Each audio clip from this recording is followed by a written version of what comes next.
Alléluia, que le Seigneur soit béni. Je bénis le Seigneur qui a rendu ce moment possible. Et comme vous avez pu entendre la sœur Marie-Chantal qui nous a présenté tantôt quelques éléments qui expliquent la raison de notre espérance par rapport à cette plateforme.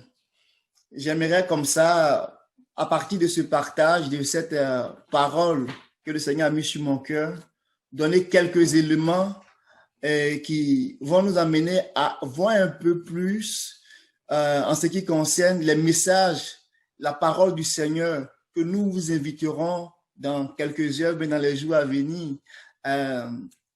venir découvrir sur une autre plateforme. Si vous permettez, je vais prier et je vais demander au Seigneur vraiment qu'il prenne la conduite des choses. Père, je loue ton nom parce que c'est toi qui tiens toutes choses entre tes mains. Tu es le maître absolu et nous t'aimons et nous t'adorons.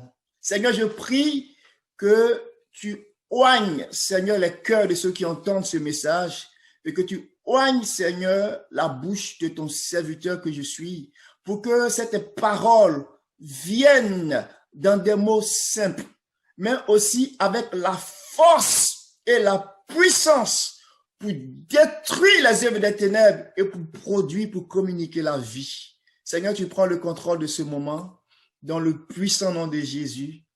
Amen. Que le nom du Seigneur soit béni.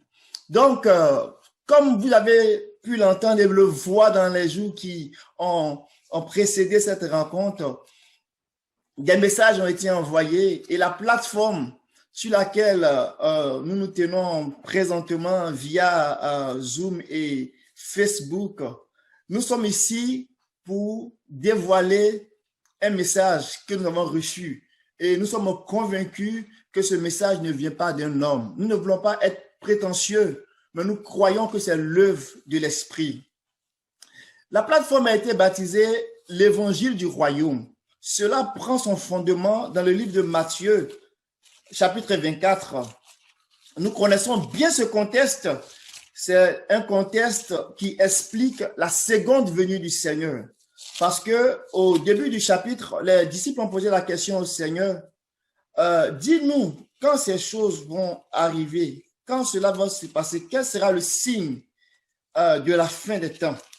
Et donc, c'est dans le dévoilement, c'est dans l'explication du Seigneur que le Seigneur a libéré cette parole dans le chapitre 24 au verset 14. Il dit cela: cette bonne nouvelle du royaume sera proclamée par toute la terre habitée et ce sera un témoignage pour toutes les nations. Alors viendra la fin. Que le nom du Seigneur soit béni. Ce verset-là, il en dit long et il en dit beaucoup. Il nous parle de la bonne nouvelle. D'abord, la bonne nouvelle du royaume, c'est la parole de Dieu. La parole de Dieu, c'est la personne du Seigneur. Donc, lorsque nous parlons de la bonne nouvelle, nous ne parlons pas simplement d'un message, mais nous parlons d'une bonne nouvelle de la personne même du Seigneur, qui est venu dans la chair, manifesté dans la chair pour nous apporter ce message-là. Et lorsqu'on lit les Écritures, on n'a pas le temps de regarder verset par verset, mais dans le livre de Luc, par exemple, il est écrit au chapitre 4, verset 43, que le Seigneur il parcourait les villes, les villages pour annoncer la bonne nouvelle. Et ce que ça veut dire, c'est qu'il venait pour donner la nouvelle pour les hommes, pour leur dire il y a quelque chose de beau, d'inimaginable que Dieu est en train de faire.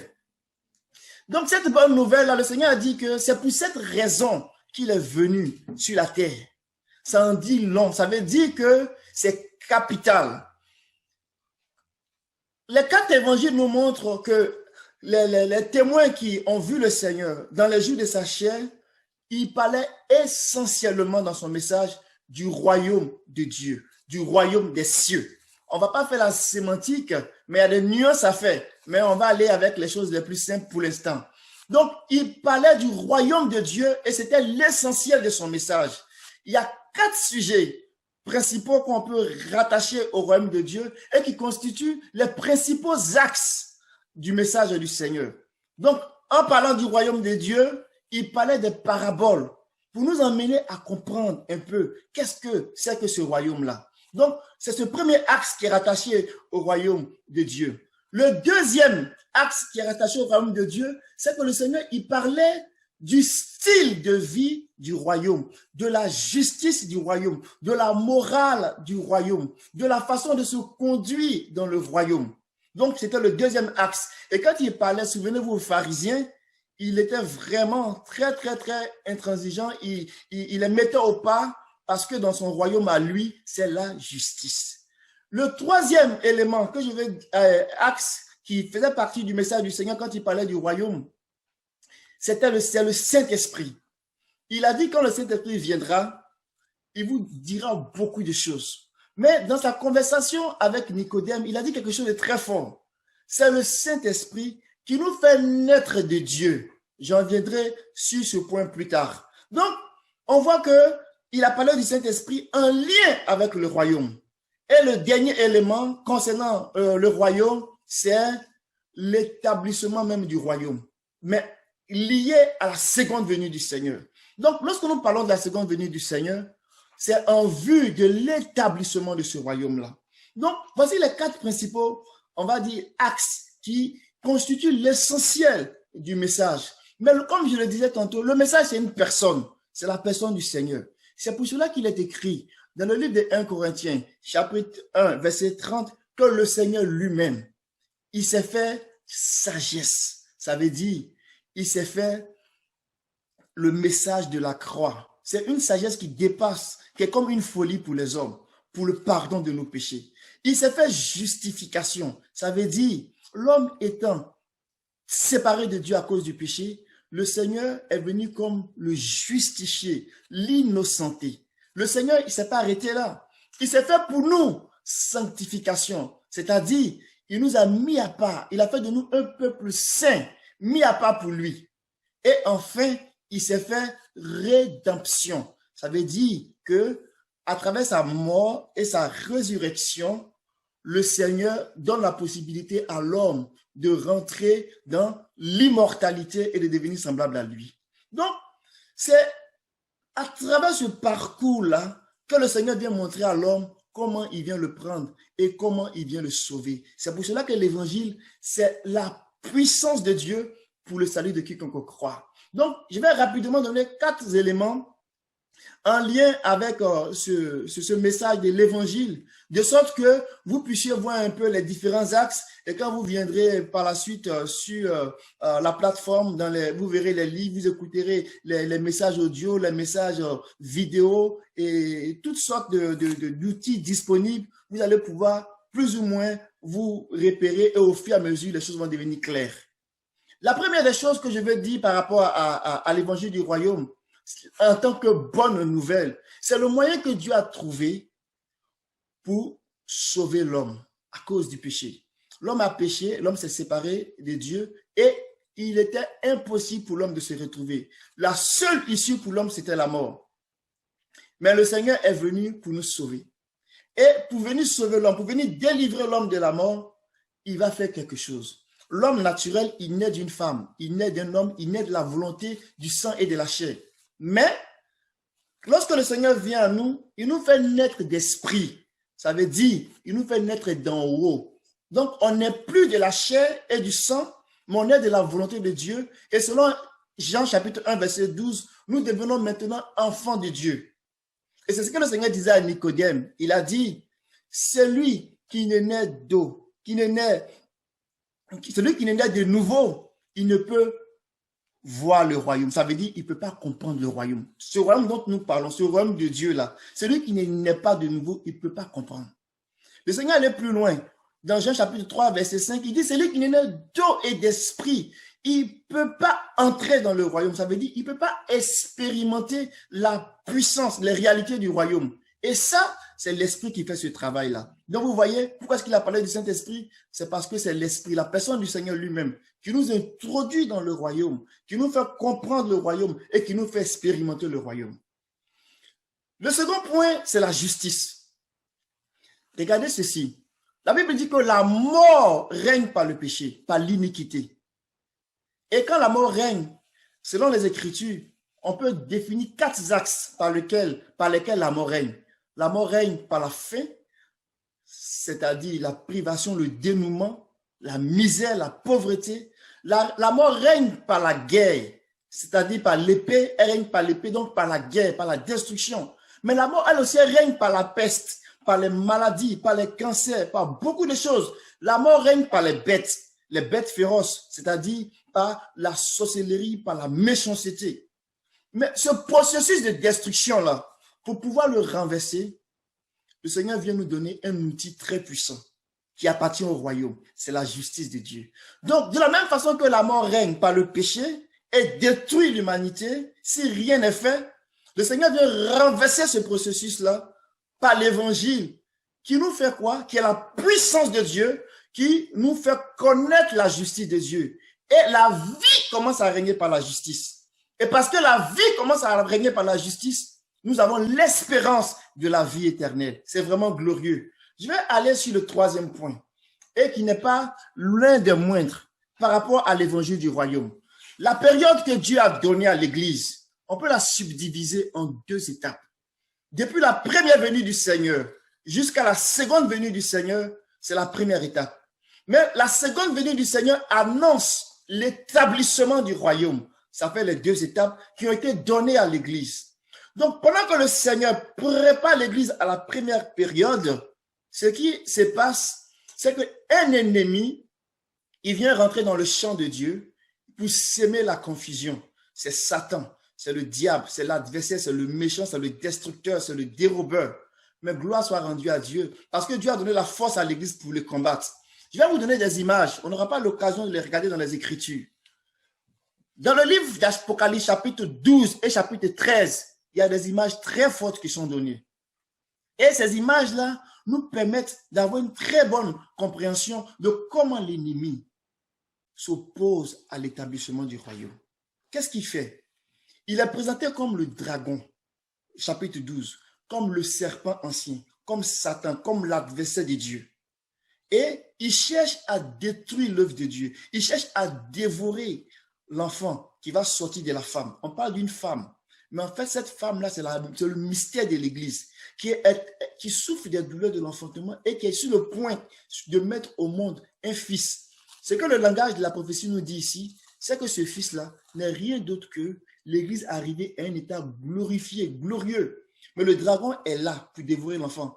Comme le dragon Pharaon était là pour dévorer Moïse, comme le dragon Hérode était là pour dévorer le Seigneur. De même, ce dragon, il est là aujourd'hui, à la fin des temps, pour dévorer l'enfant qui va sortir. Mais gloire soit rendue à Dieu. Dieu a pris l'enfant, il est levé dans les cieux, vers le trône, vers Dieu. Le Satan n'a pas pu faire ce qu'il avait à faire. Et qu'est-ce qu'il va faire? La Bible dit qu'il va se tourner vers les nations. Il va se tourner vers les royaumes des hommes. Mais c'est présenté dans un langage.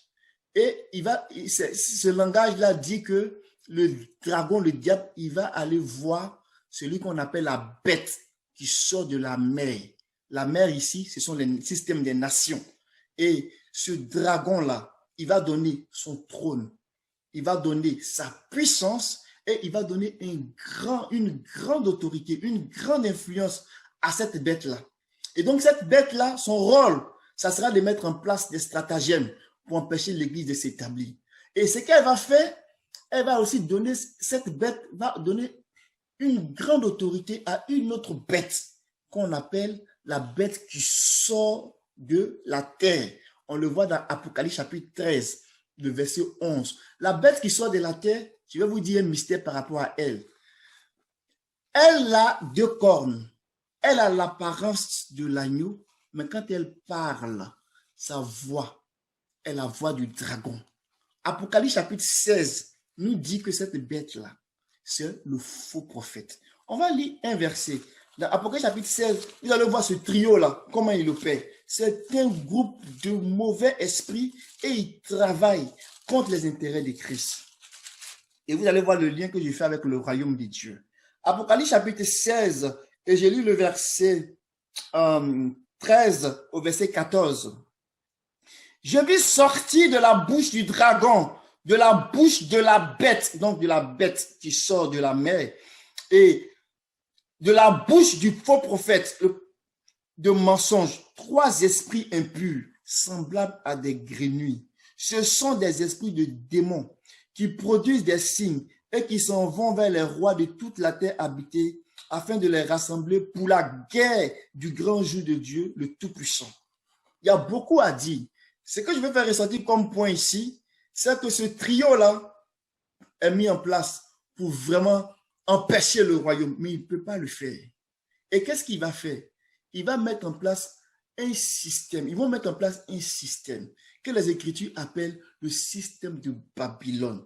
C'est un système qui est caractérisé par 2 choses, par l'oppression et par la confusion. La confusion dans le sens que elle fait tourner en rond les chrétiens qui sont sous sa domination et ils ne comprennent pas le projet de Dieu. Et par l'oppression, c'est qu'elle maintient esclaves dans des doctrines, dans des dogmes, et ils ne sont pas capables de voir au-delà, de voir briller la gloire qui s'en vient. Oh, que Dieu nous aide. Je vais m'arrêter sur ce point-là. Il y en a beaucoup à dire. Il y en a beaucoup à dire. Mais je pense que par la grâce de Dieu, et je crois fermement que ceux qui cherchent Dieu et qui sont vraiment épris de vérité, le Seigneur permettra qu'ils découvrent ces choses-là. Je vais prendre un 4e point. Et ce 4e point-là, c'est de dire que le royaume est en train de s'établir. Même si les ennemis s'élèvent, ils ne pourront pas empêcher l'établissement de ce royaume. C'est pour cela que le Seigneur est en train de susciter au milieu de l'église des anges. Quand je parle des anges, je ne parle pas des anges célestes. Je parle des anges, des serviteurs de Dieu, qui vont avoir une grande trompette. Ce n'est pas une trompette physique, ce n'est pas un instrument physique, mais ce sont des messages qui vont apporter une grande lumière à l'église. C'est ce qu'on a vu dans Matthieu 24, le verset 31. Ils vont sonner de la trompette et les écailles vont tomber des yeux. Pourquoi? Parce qu'à l'approche de l'établissement du royaume, l'évangile du royaume sera encore plus clair. Le son va devenir encore plus clair. Les mystères vont commencer à se révéler. Et nous allons commencer à comprendre de façon plus exacte le travail que Dieu est en train de faire. Et ce message-là, c'est ça qui va emmener l'Église, qui va recevoir cette lumière-là, à se préparer. Pourquoi? Parce que le Seigneur veut se présenter l'Église comme une épouse, pure, sans tache, ni rien de semblable, qui n'a rien à voir avec le monde, qui n'a rien à voir avec l'adversaire, avec les dragons et sa suite. Une Église purifiée. Et c'est ce message-là qui va commencer à sonner de plus en plus. Et je termine sur ce point-là. C'est que la Bible dit dans le livre, on va le lire, dans le livre de 1 Timothée, de 2 Timothée, que le Seigneur bénisse sa parole et qu'il nous fasse grâce de comprendre ces choses-là. L'évangile est une personne et la personne du Seigneur, c'est tout ce que Dieu veut pour l'homme. Et Dieu a renfermé de grands trésors dans la personne du Seigneur et le mystère de l'évangile qui se dévoile, c'est pour nous donner cette vie-là. Dans 2 Timothée chapitre 1, le verset 9 à 10, il est écrit qui nous a sauvés et nous a adressé un saint appel selon nos œuvres, mais selon son propre projet, selon la grâce qui nous a été accordée en Jésus-Christ avant les temps éternels. Cette grâce est manifestée par la manifestation de notre Seigneur Jésus-Christ qui a réduit à rien la mort et il a mis en lumière la vie et l'immortalité par la bonne nouvelle. C'est glorieux, mes amis. Ce que l'évangile est venu faire d'ultime, de plus grand, c'est de mettre en évidence la vie et l'immortalité. Dieu seul possède l'immortalité. Dieu seul possède l'immortalité. Aucune créature, aucun être ne possède l'immortalité en dehors de Dieu. Même les anges sont mortels. Dieu seul possède l'immortalité. Mais la bonne nouvelle, c'est que l'évangile met en évidence qu'il est possible pour les hommes mortels, de recevoir cette immortalité-là. C'est vraiment glorieux.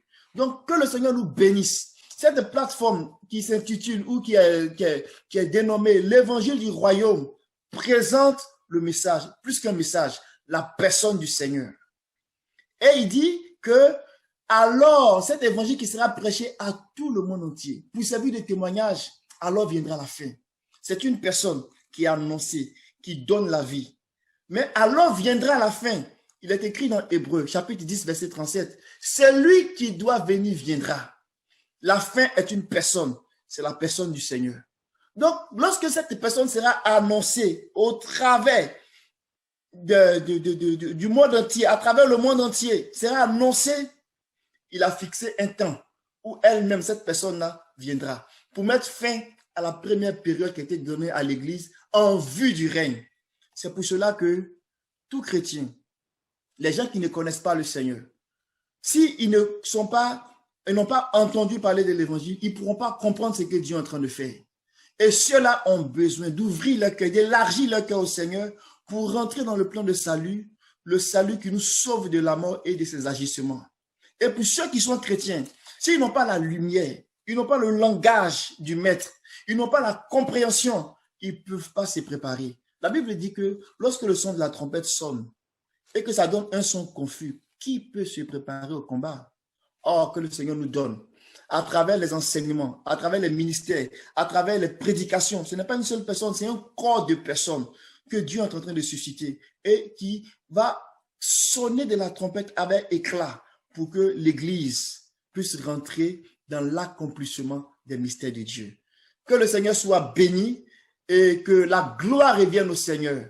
J'espère que ces quelques éléments qui ont été partagés n'est qu'un début pour ceux qui ont soif, de sorte que si vous désirez et que vous avez vraiment soif, que vous voulez boire, venez boire, c'est gratuit. Et la nourriture sera distribuée gratuitement pour ceux qui ont soif. Que Dieu soit béni dans le puissant nom de Jésus. Amen.